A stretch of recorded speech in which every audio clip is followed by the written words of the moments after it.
Welcome, friends and collectors. Thank you for joining me for an all-new episode of Diecast Emporium. In today's video, we're going to be taking a look at the largest bulldozer in the Komatsu range, so therefore it's the largest Komatsu dozer you can get in 1/50th scale.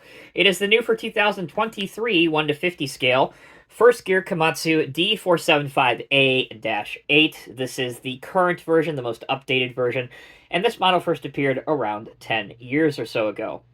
All right. Let's go ahead and take a look at the box first, and then we'll get on to the unboxing.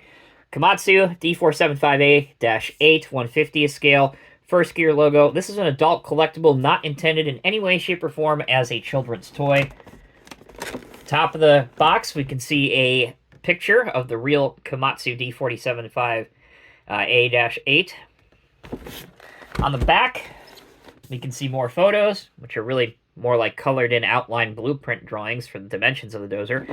And speaking of dimensions, we have the dimensions and measurements right here at the left-hand top of the box. You can read that if you want to. Finally, let's flip the model upside down so we can see the bottom of the box. Here we have all of First Gear's social media sites, all their contact information. Down here, bottom right, is the item number or SKU number, 50-3482. All right, let's get to unboxing.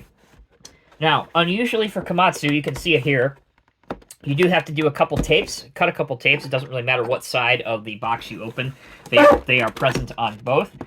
And also, this model is held down with a number of twisty ties, both the simple twisty ties and then the more irritating and complex flex cuff twisty ties. For all of our sanity, I have already taken the time to undo those. Should take you about 5 minutes or so to get those off. All right. Pulling the dozer out, we can see it is housed between two polystyrene formers. It is marked top and bottom, although you should probably have some sort of a clue on which way the model is facing. You don't even need the top or bottom. But at any rate, looking underneath, here's where the twist ties and such go. There are more in here, which you can't see because I already undid them. All right, taking the top piece off, be very careful what you grab onto. There are some very fragile pieces on this detailed model. And once you have it out of the styrofoam, you are ready to display it because no assembly is required. All right, before we go into the decals and details chapter, allow me to provide you the machine's measurements. So it weighs just over 3 pounds with the box. It has a width of 16 inches, a height of 7 inches, and a depth of 7 inches. You can buy this model today from the link in this video's description from the Construction Diecast store. At the time of this video's publication, the model will run you just shy of $140. All right, let's take a look at the decals and details now, as promised. This is actually a very, very nice looking bulldozer, and it has a lot of details on it, including the hand and grab rails. They may be thin, but they're awfully flexible, and they do appear to be plastic, whether they be yellow or the gray ones up here, so that's a bit disappointing. But at least if they're plastic, they can be skinnier and to scale. The tracks are also very detailed. They look quite good. You can see the back sprocket here, and then your rollers up here. The track pads do have bolt detail on them. You can see that here. And this does allow us to take a look at the chassis of the machine while it has the angle. Also, the tracks will move. You can rotate them, but there's no forward or back or side-to-side oscillation, which you should be able to see on almost any bulldozer model. All right, moving towards the rear. We have a large detailed single shank ripper here, and because the gray paint obscures a lot of it, I will draw your attention to the hydraulic line details because it's quite nicely done. Again, hard to see on camera because, as I just mentioned, that gray paint can obscure it a bit. Other notes of detail on the back include lights. There's a Komatsu decal up here in silver, and then your large single shank ripper. I don't know if this ripper can be adjusted or removed. There doesn't appear to be a pin you can pull, but there is a little bit of leniency up and down. I'll touch on that a little bit more once we get to functionality. On to the right side of the machine, obviously the biggest difference from the left side is that this has the folding up, folding down access staircase for the operator to gain entry or exit the cab. More hand and grab rails, obviously your large dozer blade frames. From the top down view, we can see your dual exhaust, dual air cleaners, more work lights, your aerial antennas. Now, looking at the dozer from the business end of the machine, The hydraulic cylinders are plastic, but they do have flexible hydraulic lines going to them, which again is a nice plus. Forward-facing work lights on 2 stands here. You have 2 on this one and 2 on that one for a total of 4. The Komatsu logo here. Your grill is not perforated and it is a plastic cover, but at least it does have small holes in it that, although they're not completely drilled through, they at least have some detailed depth to them. Moving up to your blade. A highlight of the blade is that the top of it, although plastic, is drilled through for the visibility perforations. The blade itself has very nice cutting wear plate detail on the bottom as well as on the sides. The model features no opening doors, which again is a little bit disappointing because it would have really been nice to see the detailed interior inside this machine, complete with the controls, the console, the operator's seat, etc., etc.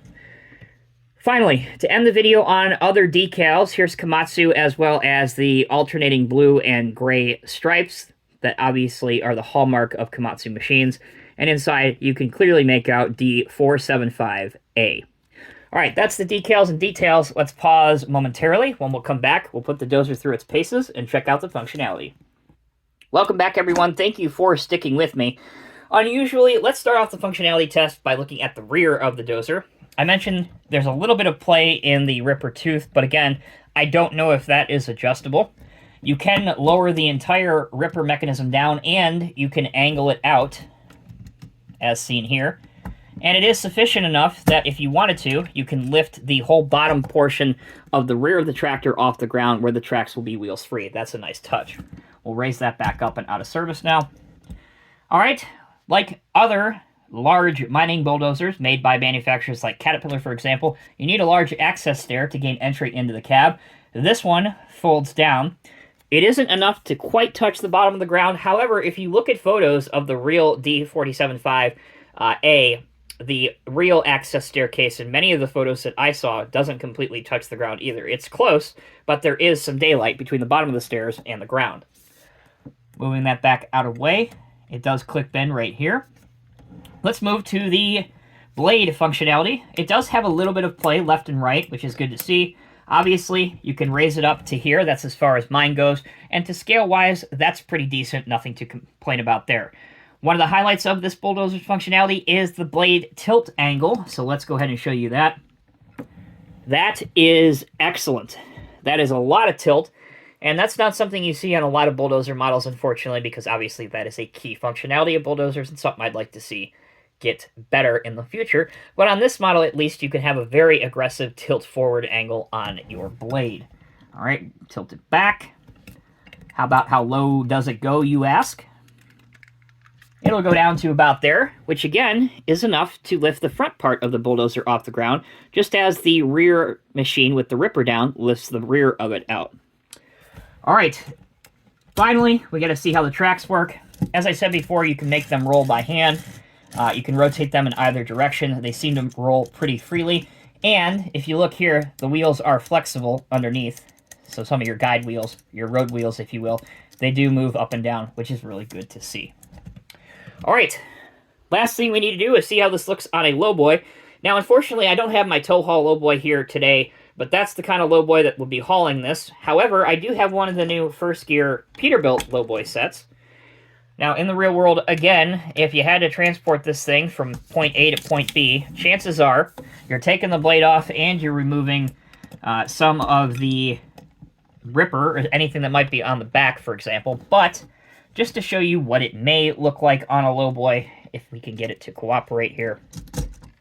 There you go. It's a pretty wide load. Like I said, you would never really have this on this type of a lowboy. Certainly, definitely with the blade on it anyway. But for those that want to see what it looks like on a 1/50th scale lowboy, there you go for size reference. All right, that'll do it, everyone. Thank you so much for watching. Let me know down in the comment section below if this is a bulldozer you would like to add to your collection.